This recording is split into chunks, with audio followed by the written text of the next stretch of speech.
The views expressed on Skeptically Speaking are not necessarily the views of this station, its affiliates, sponsors, or advertisers. Bring it on! The skeptics await your letter. Your call, tweet, homing, pigeon, whatever.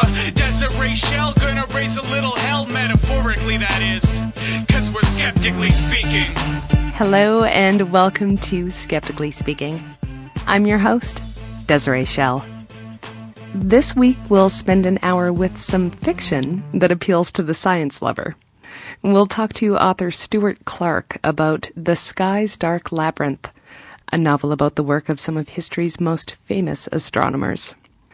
But first, we'll learn about love, intrigue, and pharmaceutical research from the author of The Honest Look.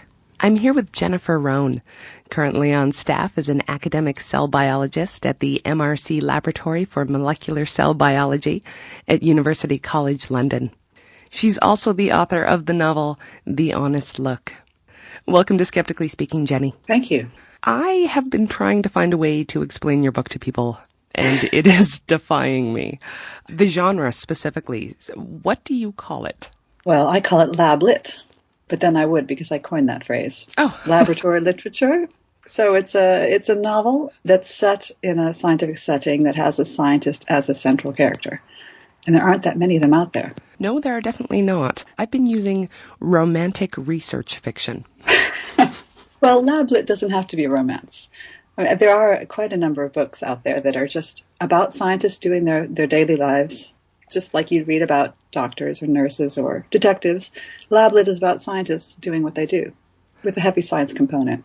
But it's not science fiction. It's a sort of a realistic setting. It could happen, or it is happening now. No aliens. No aliens is the key. Well, regardless of the genre, the book is intense.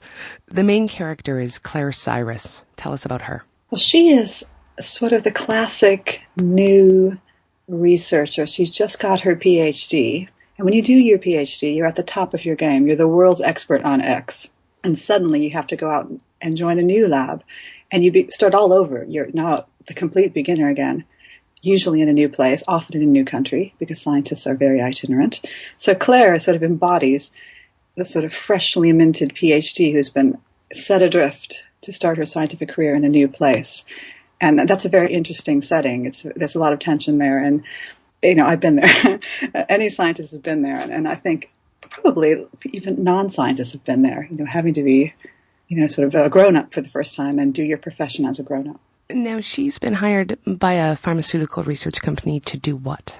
Well, she is the only person in the world, bar two people, who can actually operate this amazing machine that I invented for the purposes of the novel, the Interactrix. And this machine is a really interesting machine that can look into cells and work out what the cells are doing. And it's sort of like a really super microscope, but not.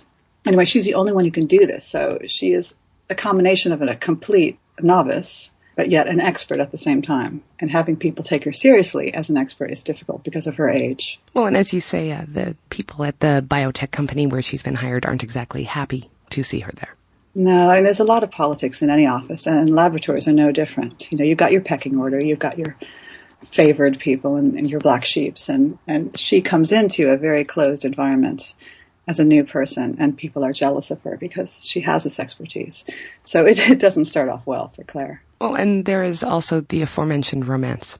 Now, what would you have our audience know while still avoiding spoilers about this? Well, let's just say that she's caught between two men who are intellectually very strong, and they're both older than she is, so she is drawn to both of them. And I think the reader probably prefers one over the other, although I don't know. I've had readers prefer the one that I didn't want them to prefer, so you never know how readers will react to romantic male leads, but I feel each one is quite compelling as a character, and they're very different from one another. And she's enthralled to both of them for a while. And she has to choose. For a while. I do want to make it clear that although there is romance and there are no aliens, this story is about science and actually also about the politics, as you mentioned, of the pharmaceutical industry. So how much of it is real science? it's always difficult when you're writing science into your fiction, and you don't want to be science fiction. I always try to choose things that are plausible, but I don't want them to be real scientific details, because you know what happens when you write about things that are known. People come out of the woodwork saying, oh, that's not true, especially if it's science and it moves very quickly. It takes a few years to publish a novel. I didn't want to pick a science that would be obsolete by the time the book came out. So I invented a protein involved in Alzheimer's disease. It's reminiscent of what really happens in Alzheimer's, but it's different. It's something that these scientists have discovered. Completely plausible because it's similar to what really happens with Alzheimer's, but completely different, which gave me free rein to explore the science in a fictional way without being unrealistic.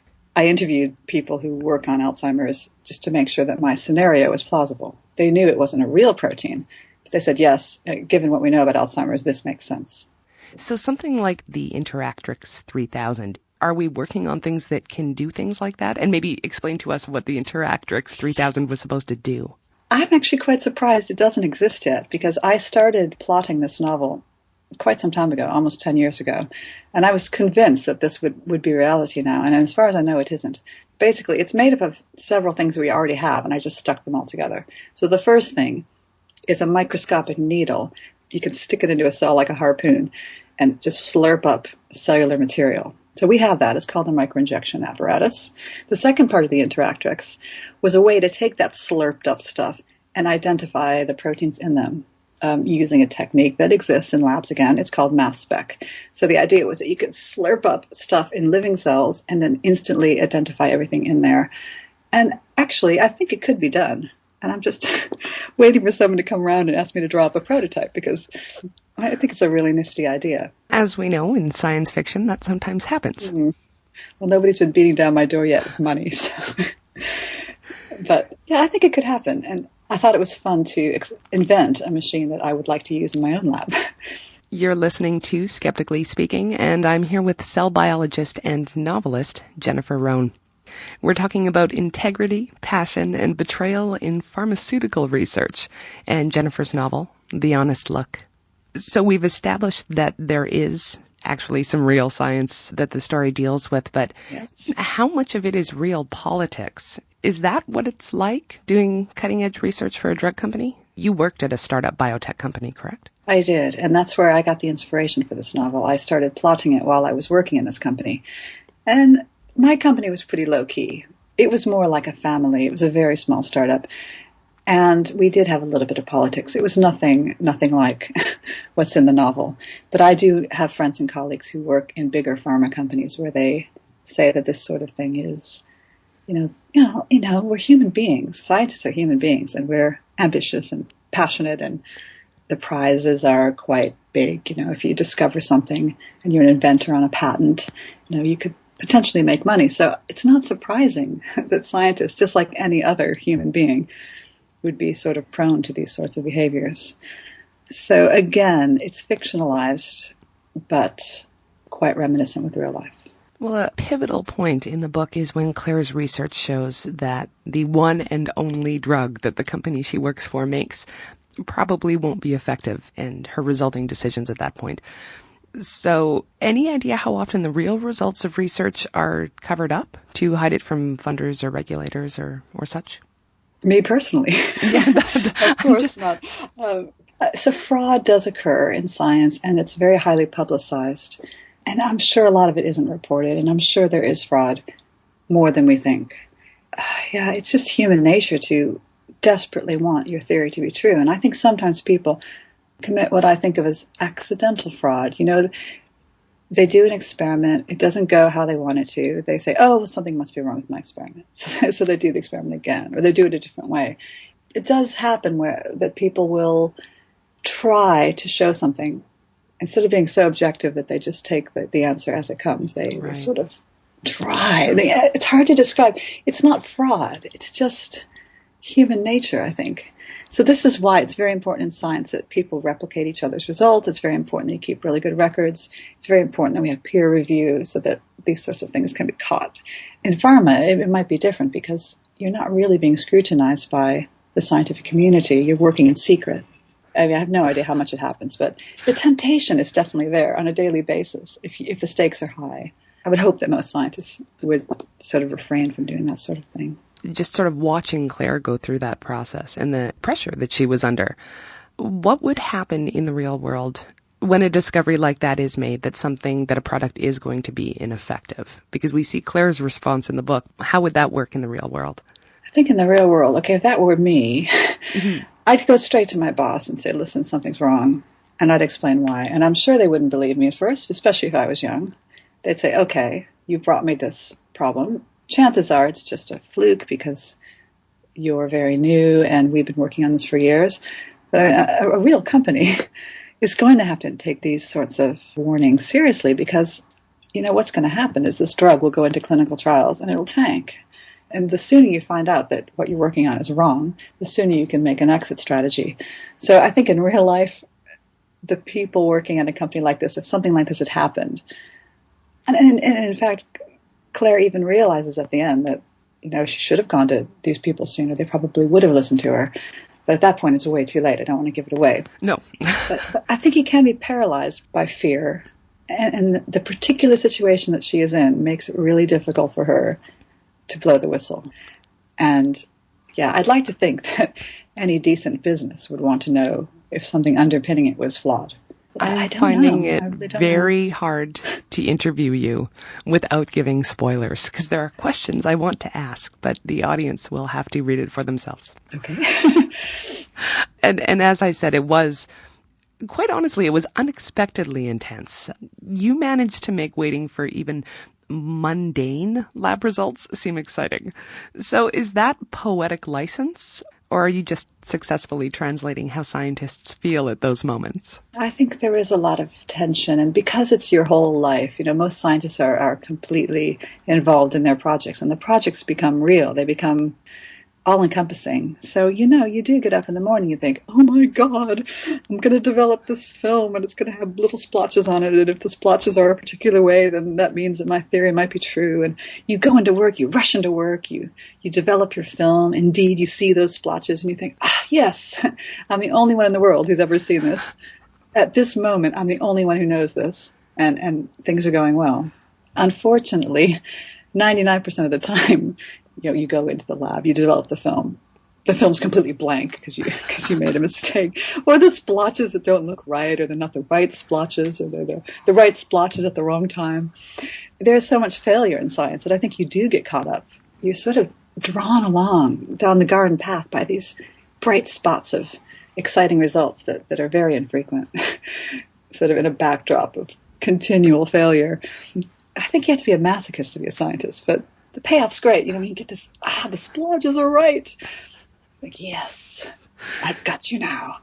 I do think the mundane could be interesting. In this particular novel, I was in a particular place personally where everything was very intense. I was out of a job. My company had gone bankrupt. I was in Amsterdam on the dole, getting money from the Dutch government, trying to find a new job, didn't know where I would be. And I was feeling very intense. And I think a lot of that came through in the novel, my feelings of despair and displacement and being lost in this foreign country with no job and not knowing where the future was going. So I'm sure some of that bled through as well. Well, it does feel like a very personal book in a lot of ways. And actually, Claire is a poet, and one of the themes in the book is kind of the competition, but also interconnectedness of words and action and of science and art. Would that be correct? I think a lot of scientists are very creative, and many scientists, friends that I have things on the side. They're musicians, or they paint, or they write poetry. It's very intertwined anyway, I think, the mentality of doing science and doing art. A lot of my friends have struggled with sort of, how much time can I devote to this hobby? And my own father had to choose between two different professions, and I think I was very influenced by that. He always thought he chose the wrong one. In his case, it wasn't science and art, it was painting and singing. But my whole life I grew up with knowing that my father had this incredible crossroads where he had to choose, and he went down one path and he always wished he hadn't. So I think in any profession, and even if it's not science and art, but just any two different things that pull at you, I think they can really sort of torture you not knowing what you want to do. There's so many things that we could do, and we do choose quite early what we want to do, and we sort of go down this pipeline, but we never really know if it was the right thing to do.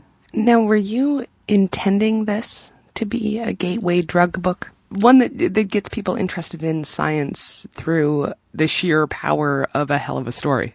I always wonder, why I write lab lit fiction, why I'm interested in having scientists in my novels.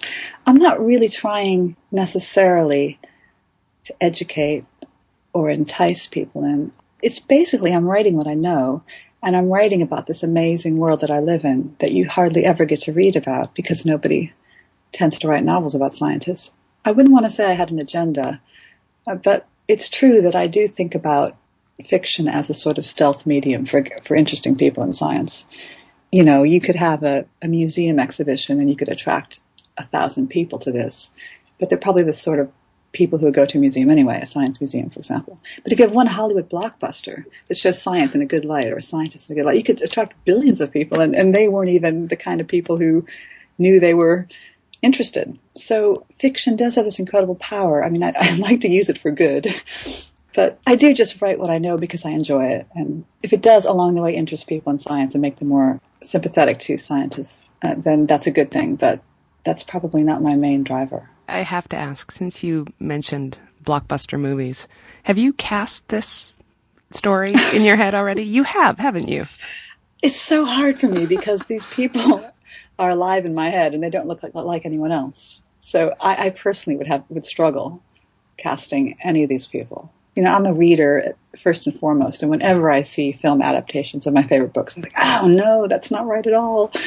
So I'd prefer not to think about it, although I'd be thrilled if somebody wanted to make a film out of this. So who are you intending this for then? Because as I said, this is partially a romance novel, and just, I'll be honest with the audience, I hate romance novels, hate with a fiery passion, and I did absolutely not hate this book. So who is it for then? Are you trying to get nerds interested in romance? Maybe I was going about this the wrong way. Oh, that's a difficult question. I'd like it just to be for anyone. The whole point is that why should only nerds or scientists read about science? I mean, I think I wanted to write a story that anyone would be interested. And actually, I think the demographic for novels is that it's 70% women, mm-hmm. and usually women of an older age are reading novels. So if you want to appeal to the main demographic, you need to appeal to grown-up women. I mean, I don't feel like I'm a romance novelist. Okay, both of my novels have had a love story in them, but that's not the main reason I'm writing these books. I just think it's an interesting setting that's completely underexploited. It's an amazing sort of untapped resource, writing about science in a novelistic way. And that's why I do it. Okay, the romance keeps creeping in. I don't know why. I think it's because I'm a romantic. I'm interested in love stories. I'm interested in all sorts of stories, but it does keep popping out. And it does make me realize that maybe I am a bit more romantic than I thought I was. But I mean, most of my romances are quite sticky. They're not straightforward. There are problems, and, this sort of does reflect my own life in a certain way. I've not necessarily have the smoothest path myself. No, I don't think it's for nerds. I don't want these books to be for nerds. And I try when I write to appeal to a lot of people, and I usually give my drafts out to be read by at least 30 or 40 different people during the different drafts.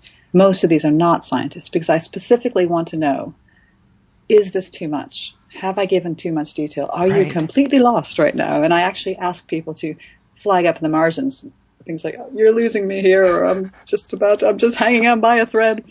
And when I get comments like that, I dumb it down. Right. Unabashedly. Mm-hmm. This thing went through so many iterations. It's getting dumber and dumber and dumber. It's still quite complicated. At the same time, I wanted to appeal to scientists. I don't want to turn them off. So I give the draft to scientists and I say, okay, I've dumbed this down. Is this still okay with you? Are you going to throw this over your head in disgust, or can you live at this level of simplicity? So it's a balance. I'm trying to appeal to everyone. I see no reason why stories about science can't be, appealing to everyone, even grannies. Well, and we're back to the idea of it's just a hell of a story. Yeah, this is not what I planned. I didn't plan to write a romance. I didn't plan to write a pacey thriller, but it did sort of just come out that way. And if it keeps people turning the pages, And then through that, they get a better understanding of science. I think that's a good thing. Jenny, thanks for being here. You're very welcome. You can find a link to Jennifer Rohn's novel, The Honest Look, on our website at skepticallyspeaking.com. And we'll be back with author and astronomer Stuart Clark to discuss his new book, The Sky's Dark Labyrinth, after this.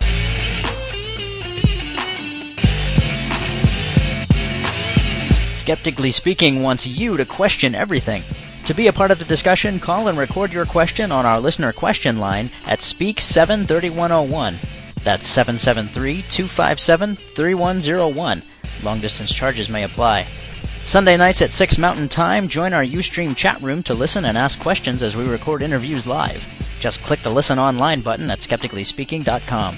You can also email your questions and comments to live@skepticallyspeaking.com, or if you're on Twitter, tweet us at Skeptical Radio. To find out where Skeptically Speaking airs near you, to listen to past episodes, or download the weekly podcast, check out our website at skepticallyspeaking.com. While you're there, follow the links to connect with us on our Facebook page, our Twitter feed, or to subscribe to the show in iTunes. And now, back to the show.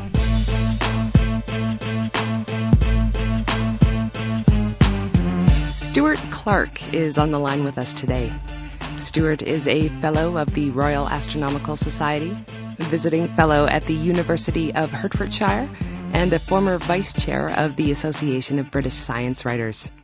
He has a first-class honors degree and a PhD in astrophysics. He divides most of his time between writing books, writing for the European Space Agency in his capacity as senior editor for Space Science, as well as producing features for the BBC. He's written 17 books to date, the most recent of which is The Sky's Dark Labyrinth. Welcome, Stuart. Hi, thank you for inviting me. Now, set the stage for us, sir. What's this book about? This book is the book I have always wanted to write, and never until now felt confident enough to do it.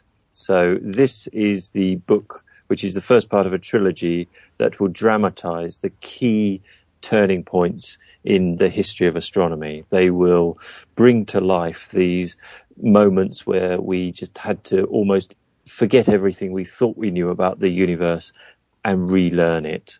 So the first one, Sky's Dark Labyrinth, is all about the story surrounding Galileo in Italy and Johannes Kepler, the mathematician in Germany. And together they reshaped everything that we thought we knew about the universe and set the whole sort of tumbling path towards the scientific revolution. Indeed. Well, tell us about the cast of characters. Maybe start with Kepler. Kepler is my absolute hero. He was an extremely devout man. All of the characters in this book are extremely religious. They're studying nature. They're studying the universe for the glorification of God. And Kepler believes that he has been given an epiphany, that he can understand through geometry why the planets are spaced in the way they are from the sun. He totally believes this Copernican idea that the sun is the center of the solar system, and that all the planets go round the sun. And he's trying to answer this question, why is Mars at one distance, Jupiter at another, Saturn at another still? And in his investigation of this, he is an exquisite mathematician, an absolutely astonishing mathematician. And he becomes the first astronomer, pretty much the first human, in fact, to distill a natural phenomenon into mathematics and rules, and he deduces 3 laws of planetary motion that prove that God's realm, as they saw it then, was understandable to this sort of puny human mind, and it sets everything ablaze. Well, the idea of an elliptical orbit was one of the biggest parts of that, wasn't it? Yes, it was. This was a key insight that Kepler had. Up until that time, everyone had simply assumed that the planets moved on circular orbits. And if they needed any justification for thinking that, it was because this was movement in heaven, and so the circle was a perfect shape. And so that was the only path that a planet could take in heaven, was the perfect shape of the circle. Kepler just realized that was an assumption. And so by relaxing that assumption, what had been this extraordinarily complicated system of circles within circles on top of other circles in order to try to make the planets move as we observed them to move from the Earth, suddenly everything just collapsed into utter simplicity and beauty. He's sort of in front of Kepler's eyes with his maths. He just had to see that one invisible assumption that man had been making for centuries. Kepler himself had a hard time accepting that the planets didn't orbit in perfect circles. He did. He was this extremely religious man. He was driven to this situation of the elliptical orbit almost in desperation, because he just kept trying this and trying that and trying all these amazing mathematical ideas. He referred to it at one point as his war with Mars. He just couldn't find the right shape, so he tried distorting the circle just a little bit and then had to move a little bit more, and eventually it just became obvious that it had to be an ellipse. And once he'd done that, he found the correct form of the ellipse, and he found that he could thread every single observation that he had at hand at that time, just like sort of threading a thread through the eye of hundreds of needles. We associate Galileo with the telescope primarily, but Kepler actually had quite a bit of influence on that design, didn't he? Yes, he did. He's extraordinary in that respect as well, because Kepler was a man who suffered from a double vision for a lot of his life. So he couldn't observe really himself. He had to rely on the observations of others. Right. And yet he could improve the design of the Galilean telescope just through the power of mathematics. And he just devised a mathematical prescription for how to make telescopes better and easier to use than the ones that Galileo had handcrafted in Italy. Well, let's straighten that out right now. It's a misconception that Galileo invented the telescope. It is, that's right. It was a Dutchman called Hans Lippershey, and he invented the telescope in a place called Middelburg in Holland in about 1608. And word of this invention reached Galileo, that with a couple of lenses in a tube, you could magnify objects and make faraway things seem much closer. And so Galileo started experimenting with the knowledge that this kind of device was possible, and he succeeded in making telescopes. Maybe tell us about some of the things that Galileo observed. Yes, he made three principal observations. The first of the observations were the moons of Jupiter, the four large moons of Jupiter. Even now, we still call them the Galilean moons, and they're Io, Europa, Ganymede, and Callisto. And these were important because they clearly orbited Jupiter. And rather like our own moon went around the Earth, so these four Galilean moons went around Jupiter. He also saw that there were mountains on the moon and that there were landforms, suspiciously earthly-looking landforms.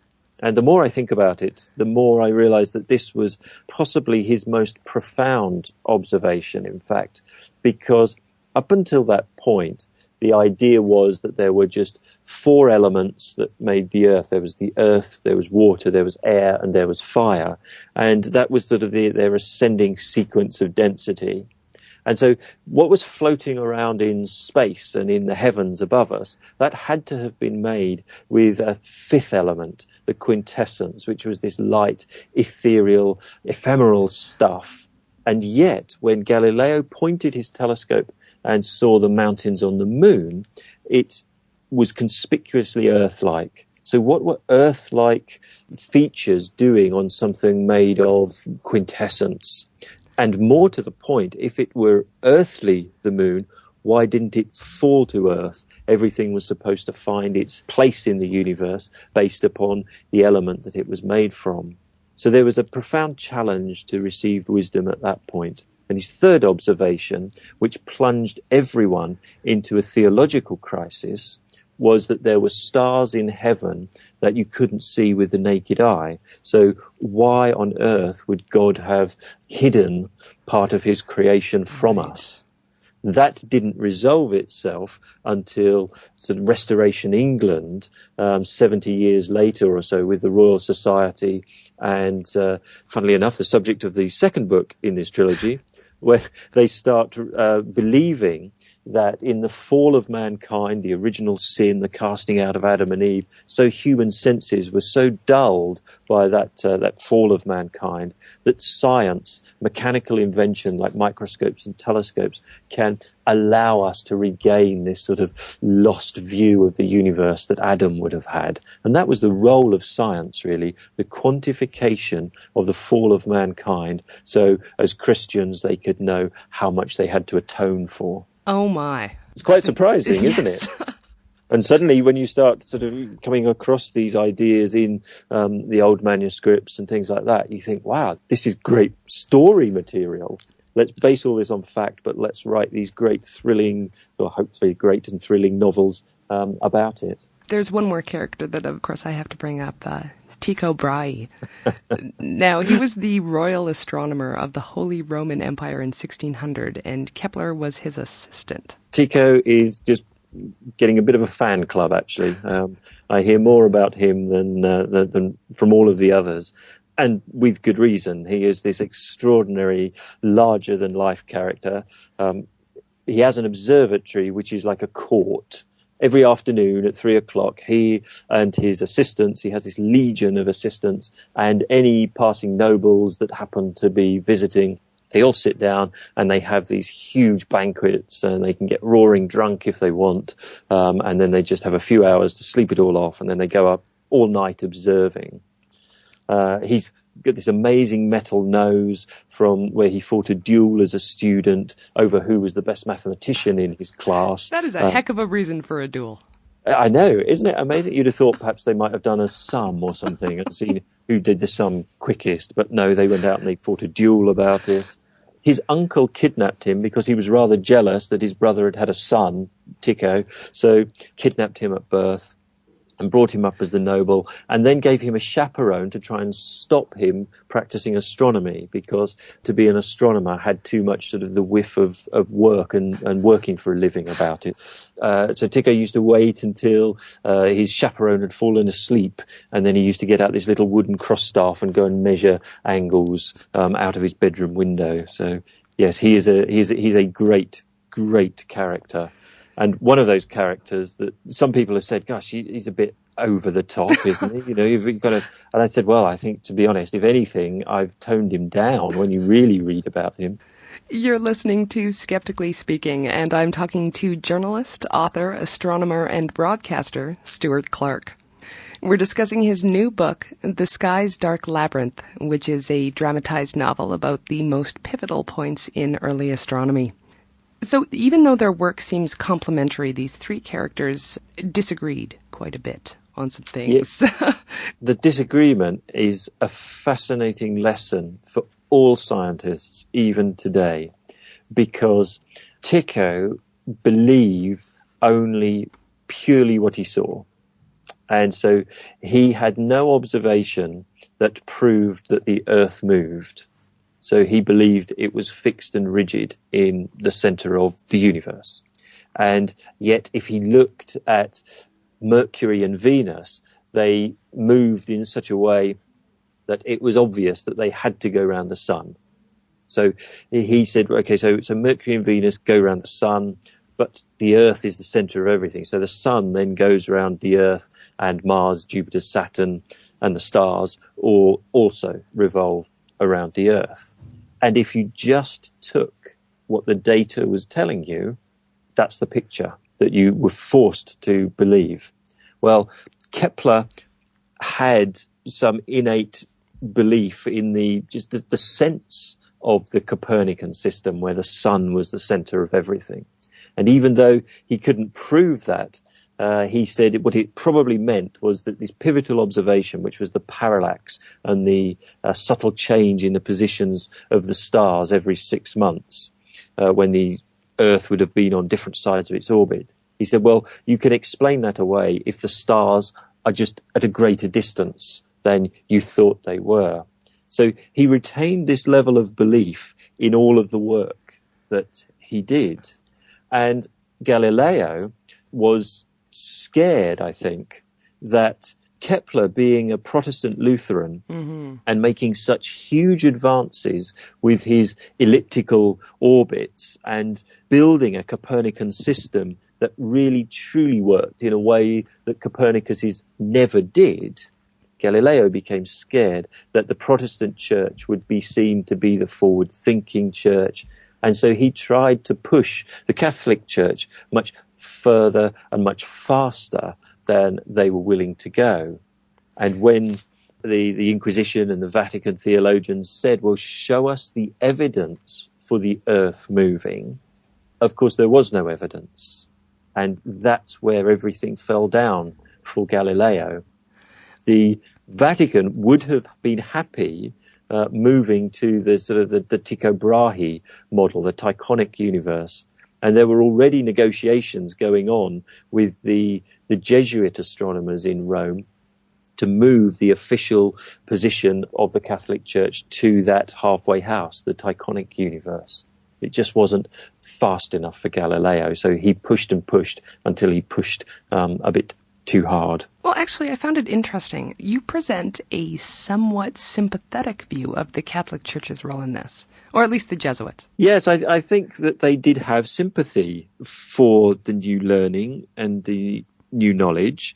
There's certainly no suggestion that Galileo was prosecuted because he was a scientist. Mm-hmm. The concept of science was not born yet. This was a new way of just investigating nature by doing measurements and using maths.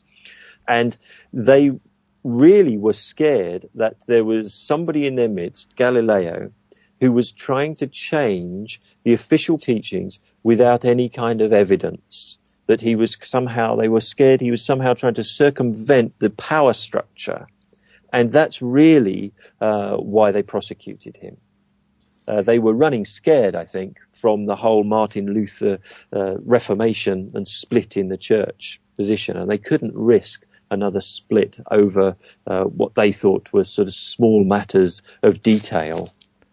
So if there had been a telescopic observation of the actual movement of the Earth, so if someone had seen the parallax in the stars, then I think they would have moved.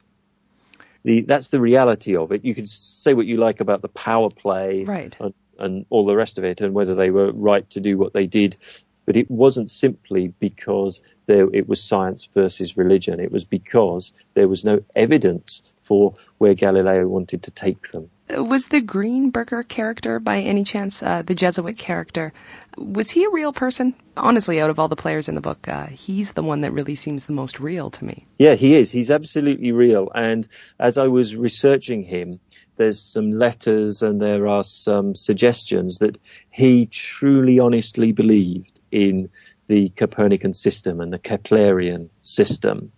Theology was the most important thing for the Jesuits at that time and place in history. The accumulation of new knowledge was not as important as the reinforcement of their position to defend the Aristotelian position and all the accepted belief systems, because the Catholic Church were trying to re-Catholicize Europe. The Counter-Reformation was just starting to spread out through Italy and up through Germany. And as we talk about in the book, Kepler is driven, from one city to another because he's trying to make his living in Catholic cities when he himself is a Protestant. And so Greenberger is told at one point, you defend Aristotle, full stop. We have a question from the chat room. It's from Kylie. Many of these astronomers of antiquity were also astrologers. How influential was it on the science? Absolutely pivotal. Again, as we talk about in the book, they all make their living selling horoscopes. Kepler is a master astrologer, in fact. And they all believed that influence came from the positions of the planets with relation to the stars. And they were after the answer to a simple question. If you have two brothers born to the same mother and father, who are brought up in the same household, in the same village. How is it possible that those two brothers can be so completely different in their personalities? What is the difference, they asked. And when they sort of cast around looking for a solution, they decided that the pivotal difference was the positions of the planets in the sky at the moments of the children's birth, the brother's birth.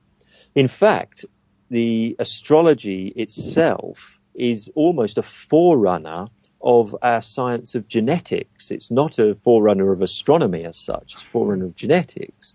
Now, Kepler is different because he asks the question, he says, well, okay, we all accept that this system works, but why does it work? What is this influence that comes from the planets and reaches down to us? And he started looking for that, and he found one certain clue.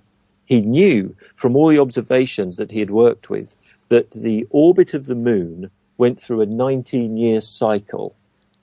And he also knew from talking to sailors that the tides went through a 19-year cycle as well.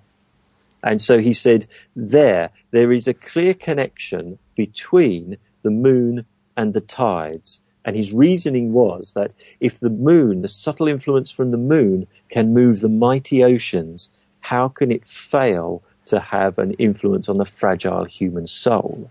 Well, we now know that that's completely the wrong way round, and that Isaac Newton, when he derived gravity, shows why you need a massive ocean to respond to the gravitational pull of the moon. But as a little aside, this is where I think where we get the phrase to throw the baby out with the bathwater. Kepler wrote that in a letter.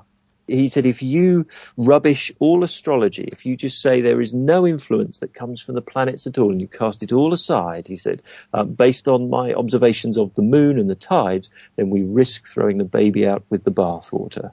And of course, when Isaac Newton discovered the law of gravity, proved that statement absolutely correct. Well, now I'm curious, when did astronomy and astrology sort of separate into science and not science? They pretty much separated within that 17th century period. And in England, for example, there was quite a lot of store placed in astrologers during the interregnum. So this is just after the beheading of Charles I and the only period of without a monarch in England, the Oliver Cromwell reign. There was quite a lot of stock placed in astrological prediction at that point.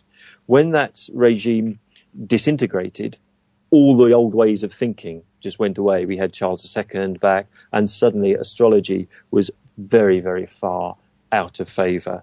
Also, of course, with the work of Galileo and Kepler and the others, and Francis Bacon, for example, so people started thinking, well, I'll only believe what I can observe and what I can measure. So once again, this is driven by the split in the church. So you have the Protestants saying, well, each man is entitled to believe what they want to believe. They're entitled to read the Bible in their native language and make up their own minds about belief. And there's the Catholic Church saying everything that you should believe will be informed to you. It will be dictated, through the Pope, down through the cardinals and out to the assembled congregations. So there was a crisis in certainty that was spreading through all of Europe during that century. What do you believe and how do you believe? And Newton came along and Kepler and Galileo before them and said, look, we only believe what we can see and what we can measure. And suddenly that started to make sense to people who were searching for new ways of certainty and belief structures. You're tuned in to Skeptically Speaking. We'll get back to astronomer Stuart Clark's new book, The Sky's Dark Labyrinth, after these messages.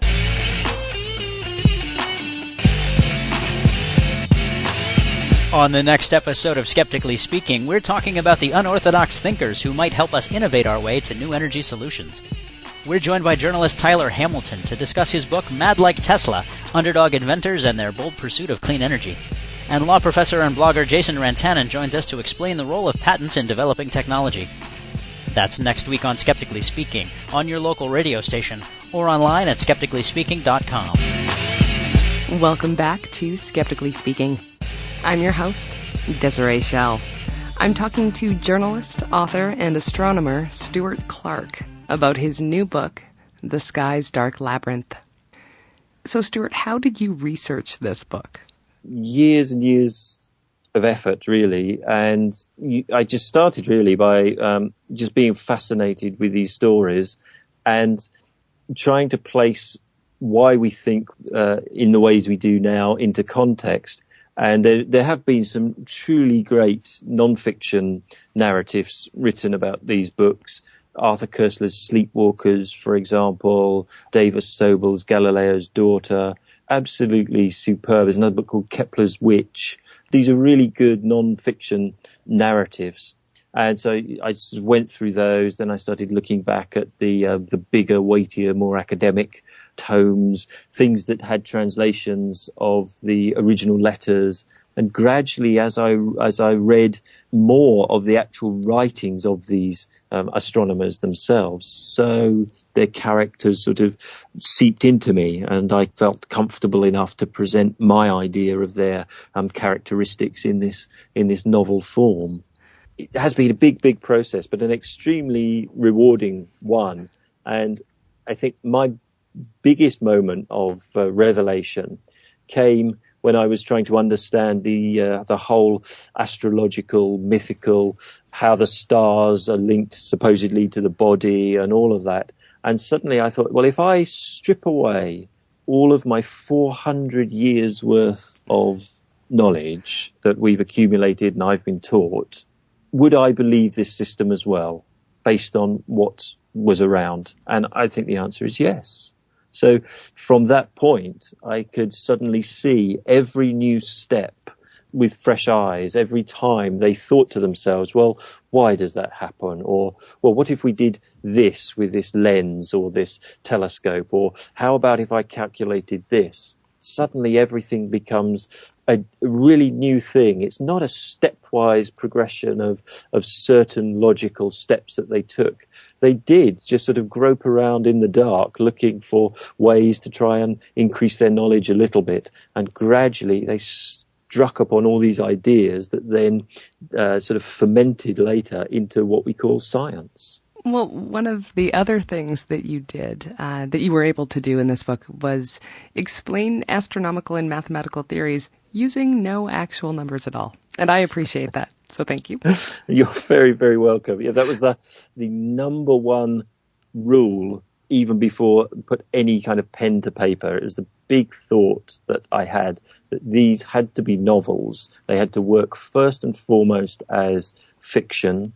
I couldn't make things up to drive them away from the facts. And they also had to be read by absolutely anybody. So this just is a historical novel that just happens to be about astronomers and this extraordinary period of time. And everyone's used to reading historical novels about kings and queens and generals and warlords and things. Why not scientists? They've shaped the world just as much as any king or queen has. Sing it, sir.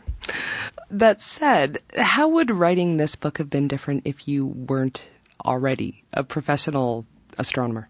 My feeling is that it may have been much harder for, say, a novelist with no scientific background to have identified those characteristics that make us scientists. You know, what is it about a scientist that looks at the world in a different way from a non-scientist?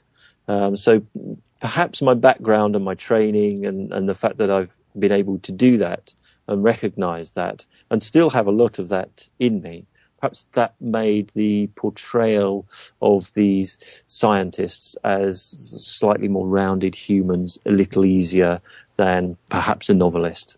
It would be interesting to try and find that out with another writer and talk to them about how they've tackled scientists when they themselves are not scientists. And we have an email question from Bailey. As a science writer, can you talk a little bit about science journalism? What do you think is the biggest mistake that media make when covering science?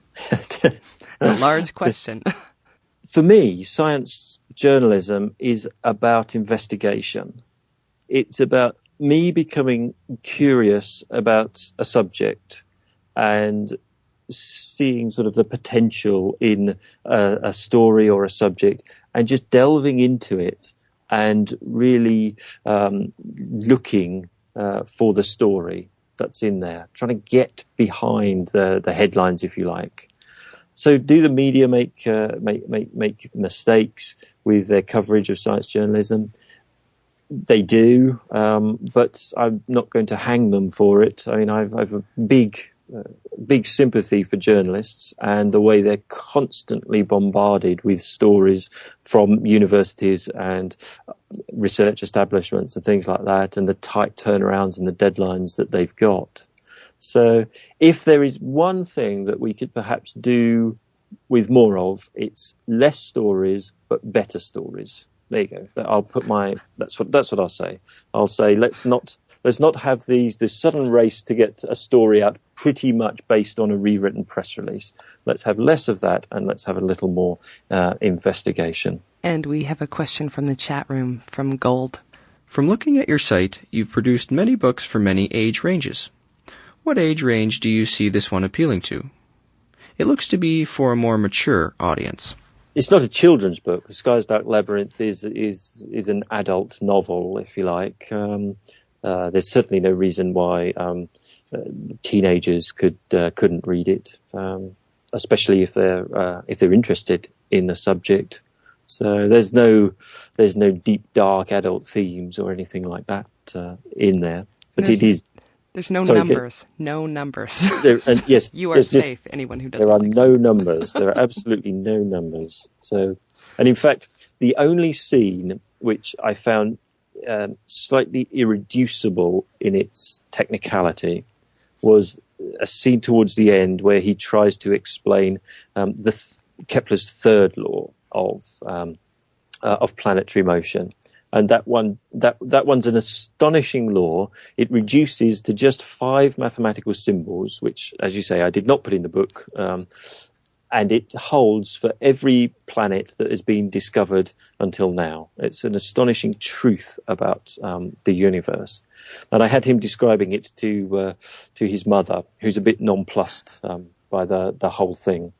And this was taken actually from my childhood when I was at school, and I used to come rushing home in order to fill in my own mother on the latest thing that I had learnt how to do on a computer or in a maths class or something. And she would look at me and say, "I have no idea what you're talking about, but please don't stop talking to me." So I sort of used that line in the book to get over that one. And we have a question from the chat from Marie Claire. Why do you think historical stories of science are important to tell? What do they help us understand about contemporary science? Yes, I think they're absolutely key to looking for the invisible assumptions in modern science. In the way that we've talked about the circular orbit was a given, and actually was an assumption that needed to be let go. I think by looking at those ideas, we can perhaps open our eyes a little bit to what might be invisible assumptions in the universe around us today, and just be more open to perhaps a few more radical solutions that might help us solve problems. Now, you mentioned that this was the first of a trilogy. So what's ahead? Yes, what's ahead? The second book is called The Sensorium of God. And this was a phrase of Isaac Newton's. All of these books, the titles, come from the writings of the scientists involved. So The Sky's Dark Labyrinth comes from the writings of Galileo. And Newton had a phrase for the universe, in fact, called The Sensorium of God. And Newton believed that his work on gravity, his great book, The Principia, was a new gospel, this gospel of certainty for this increasingly uncertain age. But as he tried to square what was to become science with his theology and his religion, he found that he had to subtly change his perception of what God is, where God could be found in the universe. And this led him to propose that the universe was the sensorium of God. And that got him into extraordinary amounts of trouble with Gottfried Leibniz, the German philosopher, who raises this issue with the new Princess of Wales in England at the time. And as far as I can tell, this is the first time in history that the idea that this investigation of nature is somehow against religion, it's anti-religious, crops up. So it's a fantastically sort of important and pivotal moment in this fractious relationship that science and religion have had. And then we jump the story for the third book all the way to the 20th century and Albert Einstein. And here I've taken a phrase from the writings of a Belgian priest who was trained by the Jesuits, and he was also a superb mathematician, and he's called Georges Lemaitre. And he found in Einstein's mathematics what we now call the Big Bang. But in trying to describe what he had found, he stumbled around with several phrases.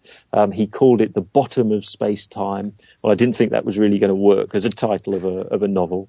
Luckily, he came up with another one where he said it's like there was a day without yesterday. So The Day Without Yesterday is going to be the name of the third book. And we have time for one last question. It's from Kimball. We're learning all sorts of interesting stuff about the cosmos. Dark energy, extrasolar planets, supermassive black holes. If you had to choose, would you rather be an astronomer now, or back when the foundations of science were just being laid? I'm going to pick now, actually, because apart from the extreme danger that Kepler and Galileo, I mean, you can be an astronomer today and probably not be in fear of your life, which was not quite true for Kepler or Galileo. Right. But also, I think that, yes, we are learning extraordinary things about the universe right now. The whole question of, is there dark matter? What is the dark matter? What is this dark energy that seems to be causing the universe to accelerate? However we try and find an explanation for that, there is some key basic piece of physics that we have either misunderstood or simply haven't recognized yet. And if writing and researching these books has proven one thing to me, it's to recognize when we are approaching these key turning points. And I honestly believe that we are approaching another key turning point that will be every bit as big as the revolution of Galileo, Newton, or Einstein. But we don't really know where it's going to come from, and we don't quite know how long it's going to take to get there. But when we get there, it will revolutionize our idea of the universe. And if they could just hurry up and find it, I would then have all the material I need to write the fourth book in the series. And on that note, Stuart, thanks very much for being here. It's my pleasure. Stuart Clark's first novel, The Sky's Dark Labyrinth, was just released. You can find more information and links to places where you can buy the book on our website at skepticallyspeaking.com. You'll also find links to our Facebook page, our Twitter feed, and to iTunes, where you can listen to past episodes, subscribe to the show, or leave a review. Thanks for listening, and we'll see you next week on Skeptically Speaking. Bring it on, the skeptics await your letter. Your call, tweet, homing, pigeon, whatever. Desiree Shell, gonna raise a little hell, break the spell of Pavlov's spells. Cause we're skeptically speaking, on mind reading tarot cards and witches, psychics, and their spoon-bending mind tricks. All the humbug, flim-flam, frauds and shams, the charlatan who I don't think you understand. It's the hocus pocus, out of focus locus, eroding the brain, making gains on the hopeless. Let the crystal ball fall, smash on the floor, leave the pieces alone, we don't need them anymore. Just a microscope, telescope, magnifier, reading in between the lines of these lies. Bring it on, the skeptics await your letter. Your call, tweet, homing, pigeon, whatever. Desiree Shell, gonna raise a little hell, metaphorically that is, cause we're skeptically speaking. Skeptically Speaking is produced with the support of CJSR 88.5 FM in Edmonton, Alberta, Canada. Our studio assistants are Brent Kelly and Rochelle Saunders. Ryan Bromsgrove is our studio technician and research assistant. The show is produced and edited by K.O. Myers. Our theme song was written and recorded by A.O.K. And I'm your host, Desiree Schell.